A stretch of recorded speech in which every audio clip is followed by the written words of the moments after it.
연속해서 엘리야와 엘리사 말씀을 이어갑니다.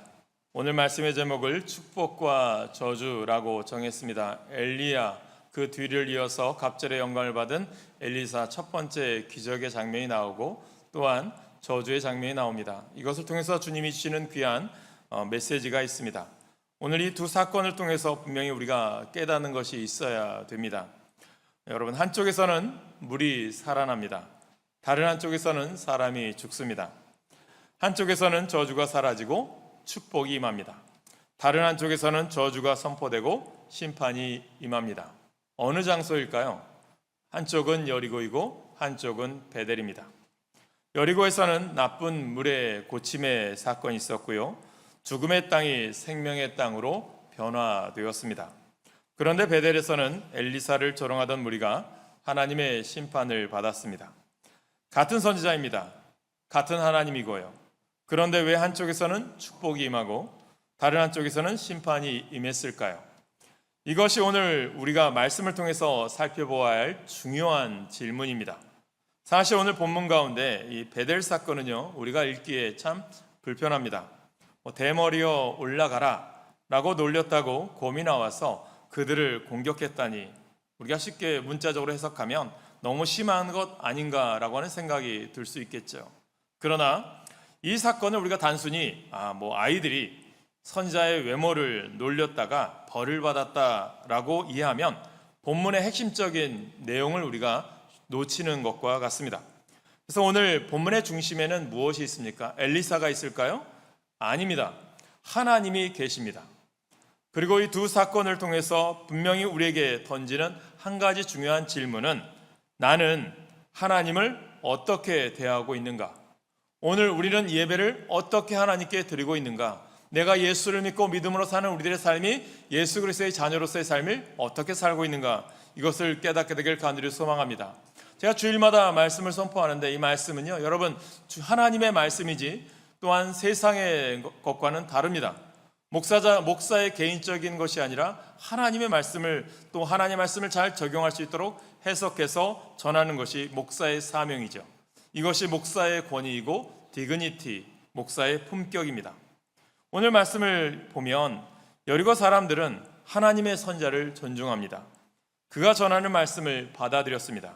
그러자 저주가 거두어지고요, 생명이 임하게 됩니다.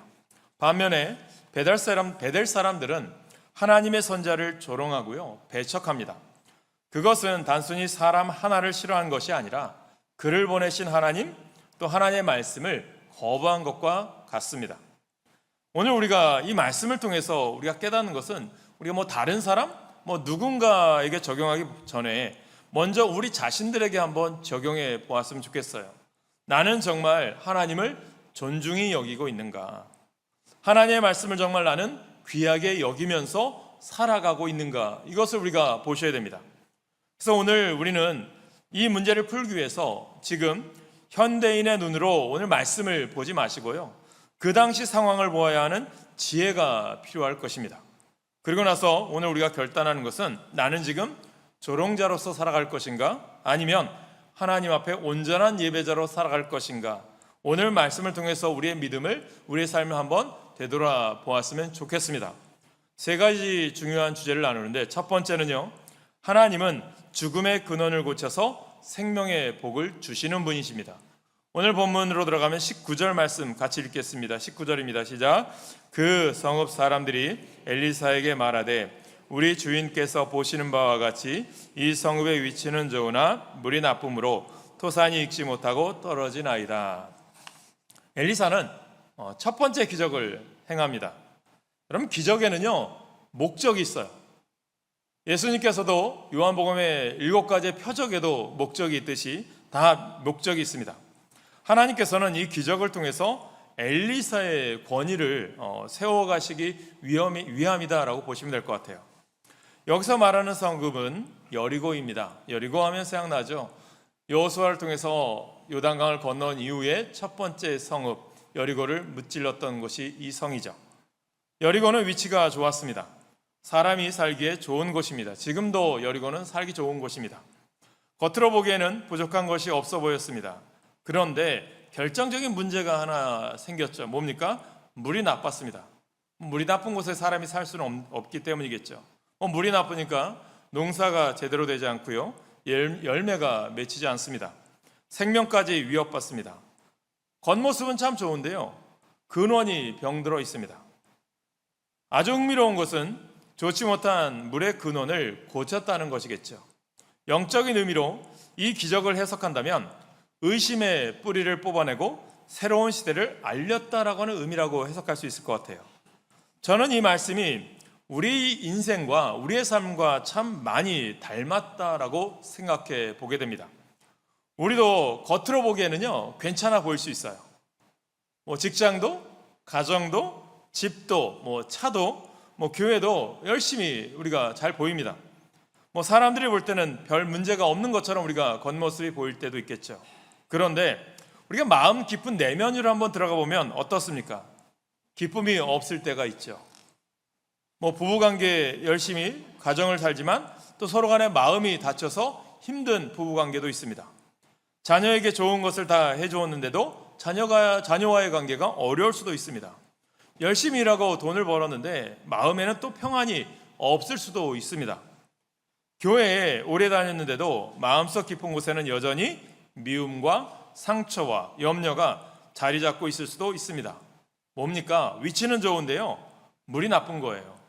겉은 괜찮은데 겉은 아무것도 문제가 없는데 문제는 근원이라는 거겠죠. 그런데 여러분, 하나님은 어디를 고치시길 원할까요? 하나님은 오늘 우리들의 삶 가운데 겉모습을 뜯어 고치기를 원하십니까? 아니죠. 우리 내면에 주님이 함께 하시길 원한다는 거죠. 오늘도 보면 여리고성, 겉모습은 좋은, 살기 좋은 곳으로 보이지만 그 근원, 물을 고치시는 주 하나님을 보게 됩니다. 그래서 21절을 보면 엘리사가 물 근원으로 나아가서라는 단어가 나와요. 물 근원으로 나아갑니다. 하나님은 겉만 만지시는 분이 아니거든요. 하나님께서는 근원을 고치시기를 원하십니다. 사람들은요, 자꾸 열매만 보거든요. 겉모습만 바라봐요. 그런데 하나님은요, 뿌리를 보셔요. 성경은 항상 이야기하죠. 사람들은 겉모습을 보고 외모로 판단하거니와 주 하나님은 중심을 보신다라고 말씀하고 있잖아요. 그래서 사람은 행동을 보지만 하나님은 마음을 보신다는 거예요. 여러분, 하나님 앞에 헌신하고 하나님 앞에 드리는 모든 삶이 하나님 마음에 합한 마음 되시기를 간절히 축복합니다. 우리는 자꾸 결과만 바꿨으면 하길 원해요. 결과만 좋으면 되겠지라고 생각하죠. 우리 아이가 왜 이럴까? 남편이 좀 변했으면 좋겠다. 아내가 좀 달라졌으면 좋겠다. 직장 환경이 좀 달라졌으면 좋겠다. 경제적인 형편이 좀 더 좋아졌으면 좋겠다. 그런데 하나님께서는 우리에게 이렇게 말씀하세요. 환경보다 먼저 내 마음의 근원을 보자라고 말씀하십니다. 왜 그렇게 불안한지, 왜 그렇게 인정받고 싶은지, 왜 그렇게 쉽게 분노하는지, 왜 용서하지 못하는지, 왜 돈이 없으면 모든 것을 잃은 것처럼 두려워하는지, 하나님께서는요, 우리의 물 근원을 찾아가십니다. 그리고 엘리사가요, 무엇을 합니까? 새 그릇에 소금을 담아 물에 던집니다. 그런데 우리가 오늘 말씀 여러분 오해하면 안 돼요. 뭐냐면 소금 자체가 물을 치료한 것이 아니거든요. 무엇이 치료합니까? 21절을 우리가 다시 보면 정확하게 기록하고 있어요. 우리 같이 읽습니다. 21절 시작.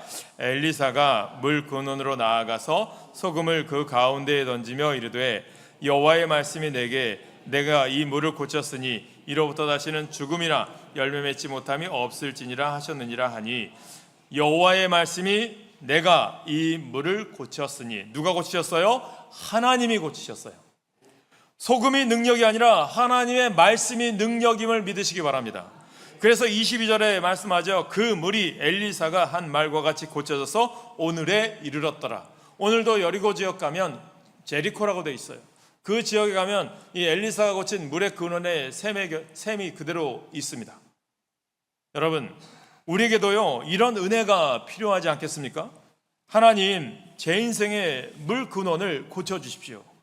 하나님, 제 마음을 고쳐주십시오. 우리 가정의 근원을 고쳐주십시오. 부모와 자녀의 관계를 고쳐주십시오. 오랫동안 품고 살아왔던 상처를 만져주십시오. 여러분, 이것을 깨달으셔야 돼요. 그런데 여기에서 더 중요한 복음이 있는 게 무엇인 줄 아세요? 여리고는 본래 저주의 성읍이었어요. 여호수아가 여리고 성을 정복한 이후에 무엇을 합니까? 이 성을 다시 건축하는 자에게 저주가 있을 것이다 라고 선언했어요. 그런데 오늘 하나님께서 그 여리고의 물을 고치십니다. 무엇을 보여주십니까? 하나님은 저주를 생명으로 바꾸시는 분이라는 거예요. 우리의 꼭 필요한 것을 주시고 공급해 주시는 분이 여호와 하나님이심을 믿으시길 간절히 축원합니다.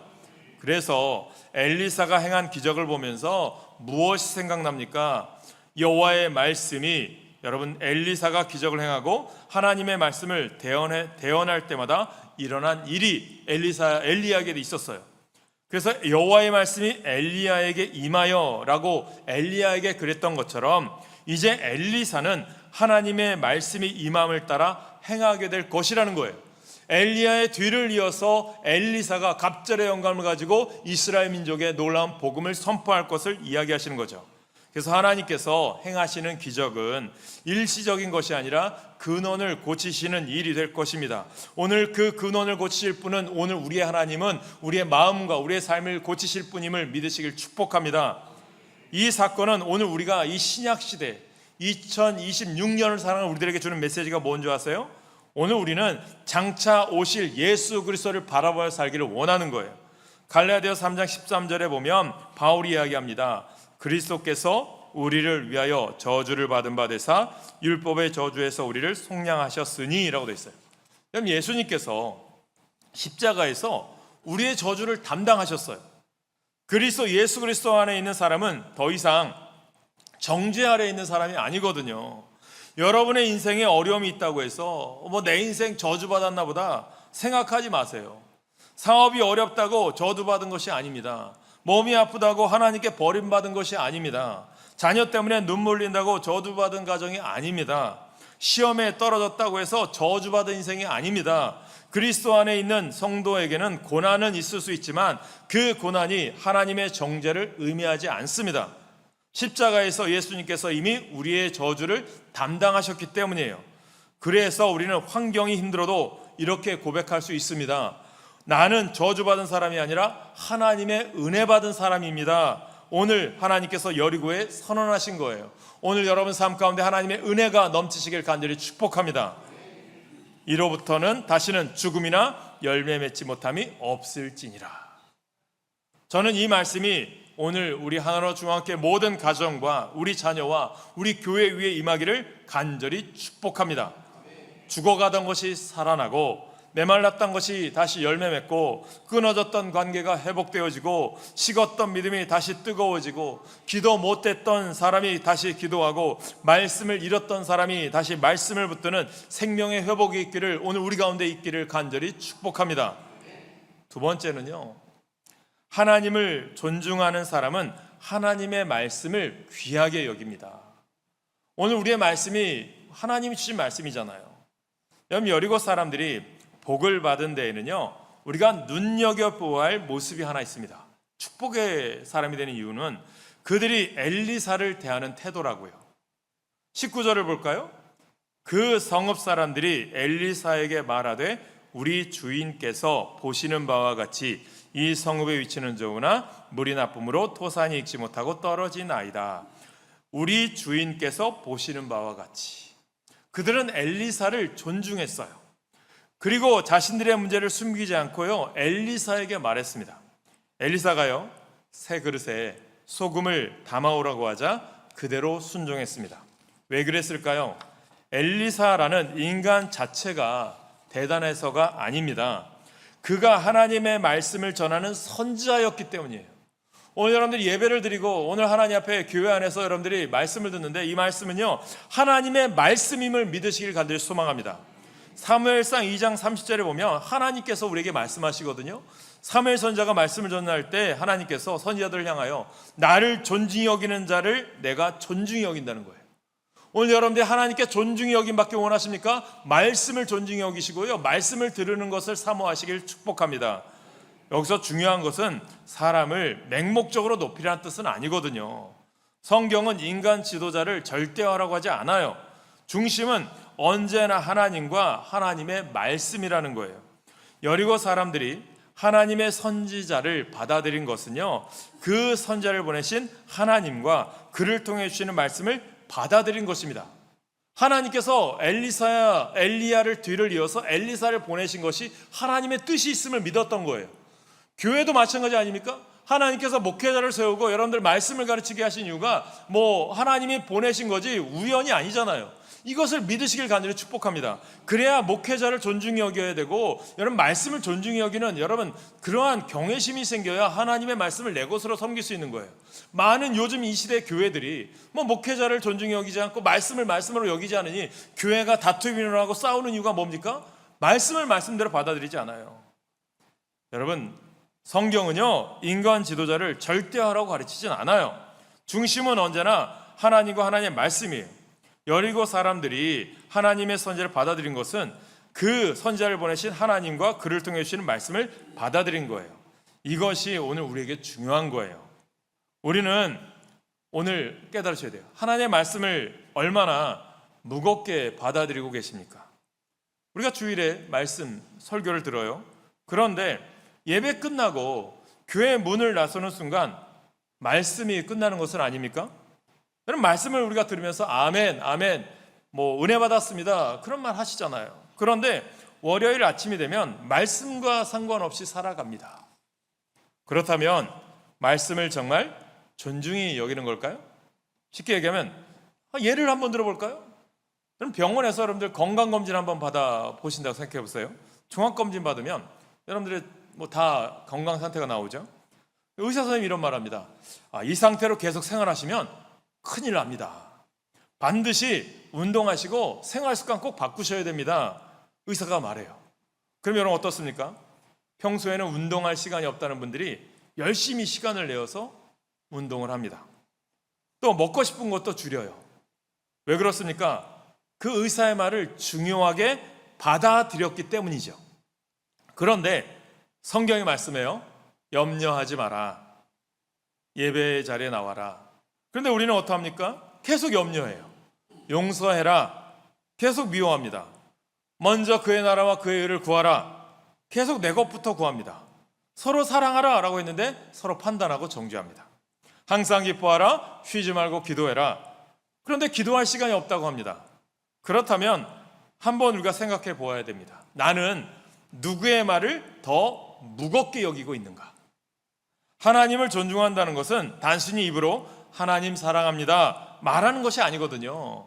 하나님의 말씀에 삶의 무게를 두는 것입니다. 이것을 아셔야 되거든요.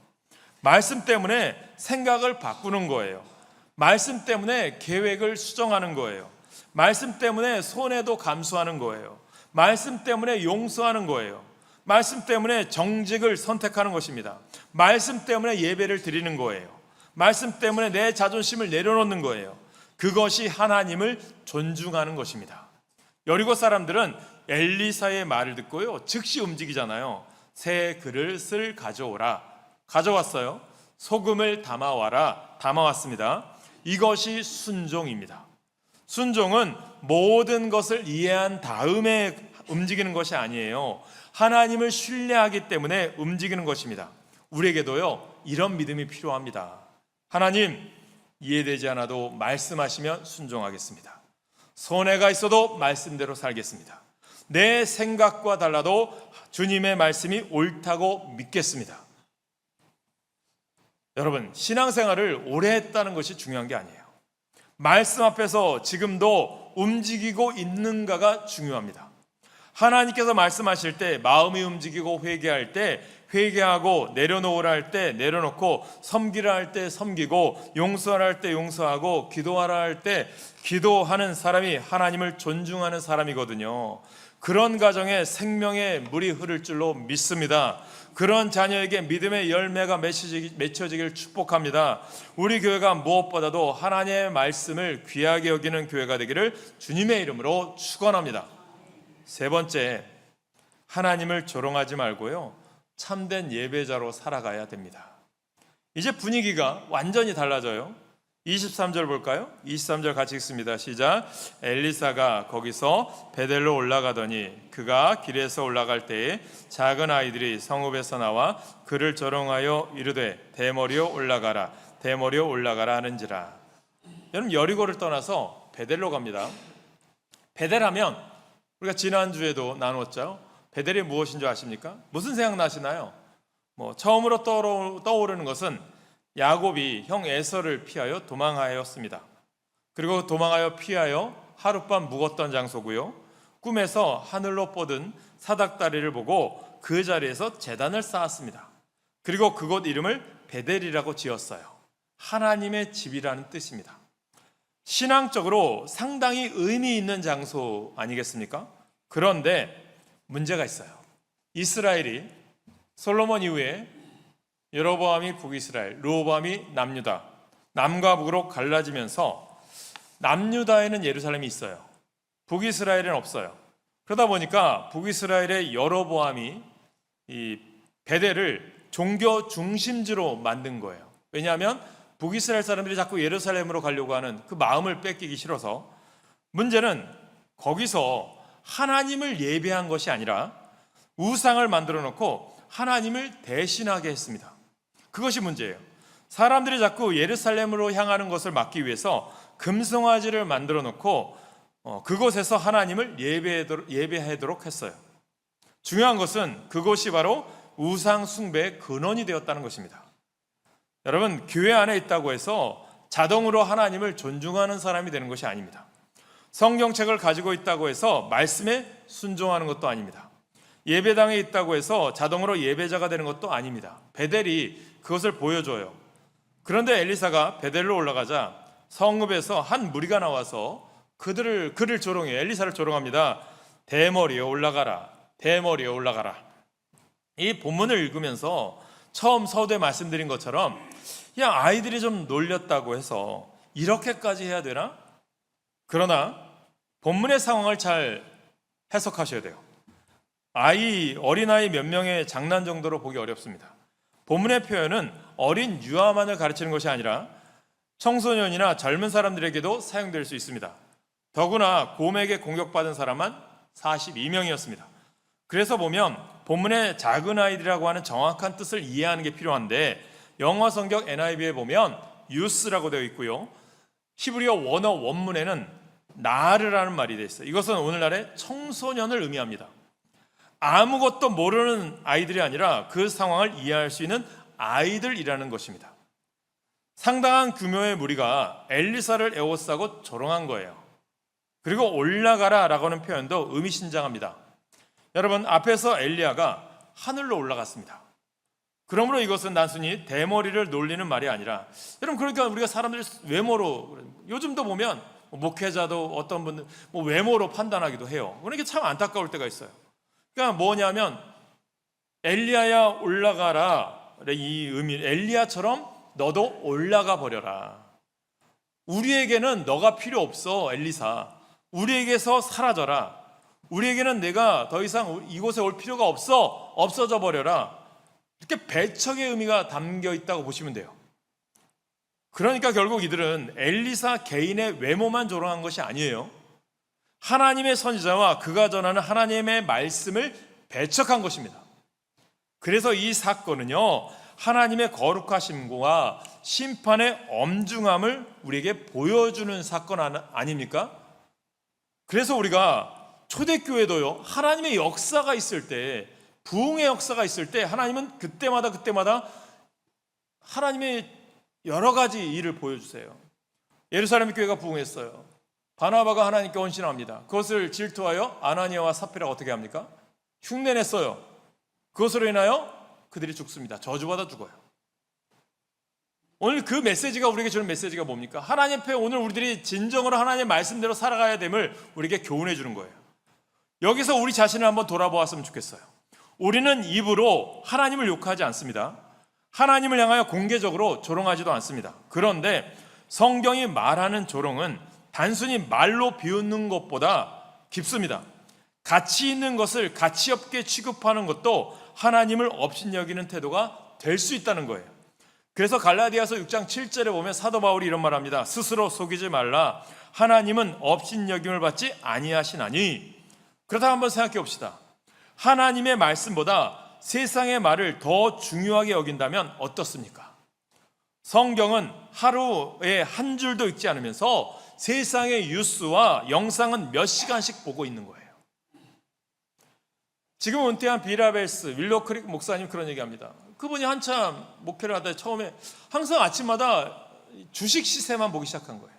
그러다 보니까 어느 때 하나님이 깨달음 주시대요. 내가 정말 하나님의 말씀을 더 봐야 되는데 세상의 뉴스만 보고 오늘도 주식이 올랐나 낮았나 이것만 보니까 마음에 찔림이 오더래요. 기도할 시간은 없는데 휴대전화 볼 시간은 충분하다면 어떻습니까? 예배 드릴 시간은 아깝게 느껴지는데 돈을 벌기 위한 시간은 조금 더 아깝지 않다면 어떻습니까? 하나님의 말씀에는 쉽게 불순종하면서 직장 상사의 말에는 즉각 순종한다면 반응한다면 어떻습니까? 주일에 말씀을 듣고도 월요일이 되면 설교 제목 하나 기억나지 않고 무엇을 결단했는지도 기억나지 않는다면 어떻습니까? 이것은 누구를 정죄하기 위한 말씀이 아니거든요. 우리 모두가 자신을 돌아보자라고 말씀드리고 싶어요. 혹시 하나님을 입으로는 높이면서 삶으로 가볍게 여기고 살아가고 있지는 않습니까? 여기에서 아주 중요한 단어가 나오거든요. 예배라고 하는 원어를 보면 영어로는 worship이에요. 역사적으로 가치, 종기를 뜻하는 worth와 관계된 말이에요. 예배란 하나님께 합당한 가치와 존귀를 돌려드리는 거예요. 그래서 오늘 본문의 메시지를 이렇게 정리해 볼 수 있어요. 조롱의 반대편에 예배가 있습니다. 조롱은 하나님을 가볍게 여기는 거예요. 예배는 하나님을 가장 무겁게 여기는 거예요. 조롱은 내 생각을 하나님의 말씀보다 위에 놓는 겁니다. 예배는 하나님 말씀 앞에 내 생각을 내려놓는 겁니다. 조롱은 내 인생은 내 마음대로 살겠습니다 라고 말하는 것입니다. 예배는 주님, 제 인생의 주인은 주님이십니다 라고 고백하는 거예요. 그래서 예배는 주일 1시간으로 끝나지 않아요. 로마서 12장 1절에 보면 말씀합니다. 그러므로 형제들아 내가 하나님의 모든 자비하심으로 너희를 권하노니 너희 몸을 하나님이 기뻐하시는 거룩한 산 제물로 드리라. 월요일의 직장이 예배의 자리입니다. 화요일의 가정이 예배의 자리입니다. 수요일의 인간관계가 예배의 자리입니다. 목요일에 돈을 사용하는 것도 예배입니다. 금요일에 사람을 대하는 것도 예배입니다. 토요일에 혼자 있을 때 무엇을 보고 무엇을 생각하는지도 예배입니다. 그리고 주일에는 온 교회가 함께 모여 하나님께 예배합니다. 그러므로 우리는 일주일 내내 하나님 앞에서 살아가는 사람들, 코람데오죠. 지난주에 말씀드린 대로 성도의 인생 전체가 예배입니다. 오늘 하나님께서 우리에게 물으시거든요. 너는 조롱자로 살아가겠느냐? 예배자로 살아가겠느냐? 우리의 대답이 분명했으면 좋겠어요. 주님, 예배자로 살아가겠습니다. 돈보다 하나님을 귀하게 여기겠습니다. 성공보다 하나님을 귀하게 여기겠습니다. 자녀보다 하나님을 귀하게 여기겠습니다. 내 자존심보다 하나님의 말씀을 더 귀히 여기겠습니다. 세상의 평가보다 하나님의 평가를 귀하게 여기겠습니다. 그것이 진정한 예배자의 삶이라는 거예요. 말씀을 결론을 내면 오늘 우리는 두 도시를 보았어요. 여리고와 베델입니다. 여리고에는 문제가 있었어요. 물이 나빴어요. 그러나 그들은 하나님 말씀 앞에 나왔습니다. 하나님의 선지자를 존중했습니다. 말씀에 순종했습니다. 그러자 하나님께서 말씀하셨죠. 내가 이 물을 고쳤으니 죽음이 생명으로 바뀌었어요. 열매 맺지 못하던 땅이 열매를 맺게 되었습니다. 반면에 베델은 이름은요 하나님의 집이었어요. 그런데 하나님을 떠나 있었습니다. 그들은 하나님의 선지자를 조롱했어요. 하나님의 말씀을 배척했습니다. 그리고 하나님의 심판을 경험했습니다. 오늘 이 두 사건은 오늘 우리에게 한 가지 분명한 메시지를 전하거든요. 하나님을 존중히 여기십시오. 그리고 하나님을 존중한다면 하나님의 말씀을 존중하십시오. 말씀을 존중한다면 말씀에 순종하십시오. 그리고 우리의 삶 전체를 하나님께 드리는 예배자로 살아가십시오. 그런데 마지막으로 꼭 기억해야 할 복음이 있습니다. 우리가 완벽했기 때문에 구원받은 것이 아닙니다. 우리 가운데 하나님 앞에서 완전한 사람은 아무도 없어요. 지난 한 주를 돌아보면 우리 모두에게도 베델의 모습이 있을 수도 있어요.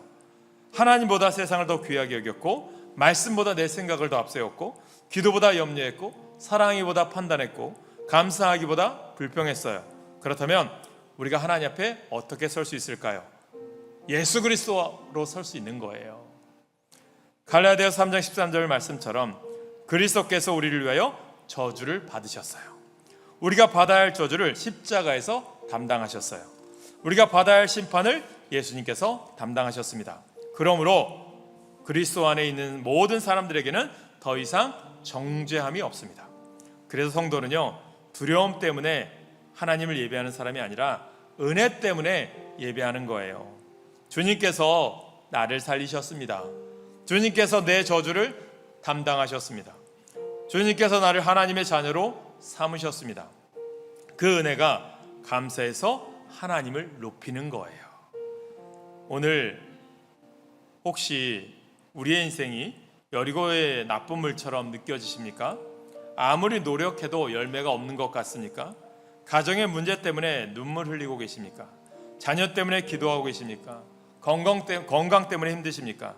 경제적인 문제 때문에 밤낮을 이루지 못 잠을 또 청하지 못하고 계십니까? 낙심하지 마세요. 하나님께서 근원을 고치실 수 있습니다. 오늘 하나님 말씀에 내가 이 물을 고치셨으니, 하나님께서 우리의 마음 고치시고요, 가정도 고치시고 관계도 고치시고 믿음을 회복시켜서 우리의 다음 세대 살려주실 줄로 믿습니다. 그리고 혹시 오늘 말씀을 들으면서 베델의 모습이 내 안에 보이십니까? 말씀을 가볍게 여겼고 예배를 소홀히 했습니까? 세상을 하나님보다 더 귀하게 여겼습니까? 그렇다면 오늘 이 기회 예배의 날에 회개하십시오. 주님께 돌아오십시오. 주님, 제가 잘못했습니다. 제가 하나님을 가볍게 여겼습니다. 이제는 하나님을 가장 귀하게 여기겠습니다. 조롱자가 아니라 예배자로서 살아가겠습니다. 우리 모두 이런 믿음으로 살아가시면서 결단할 때 저주가 아니라 복을, 죽음이 아니라 생명을, 열매 없음이 아니라 풍성한 열매를 맺으며 하나님을 가볍게 여기는 조롱자가 아니라 하나님을 귀하게 여기는 참된 예배자로 결단하며 나가는 우리 성도 되시길 소망하며, 주님이 오실 그날까지 어떤 길이라도 담대하게 걸어가는 그 믿음으로 주님 다시 오실 때까지 찬양하시겠습니다.